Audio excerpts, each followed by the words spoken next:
আমার মিষ্টি বন্ধুদের জন্য মিষ্টি রাতে অনেক অনেক শুভেচ্ছা, শুভকামনা ও আন্তরিক ভালোবাসা রইল। এটা হচ্ছে আজকে আমাদের রাতের খাবার। তো আজকে রাতের খাবারে কি কি আছে তোমাদের দেখাচ্ছি।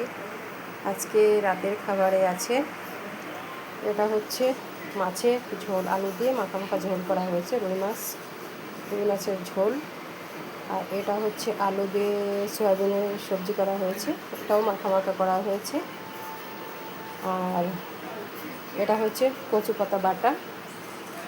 আর এটা হয়েছে ডালের বড়া, এটা আছে লেবু, এটা আছে পেঁয়াজ, এটা আছে শসা, এটা আছে ভাত, আর এটা আছে ডাল, মুগ ডাল লাউ দিয়ে করা হয়েছে। তো এটাই আছে আজকে আমাদের রাতের খাবার। তোমাদের কার কার পছন্দ আছে কমেন্ট করে জানাবে।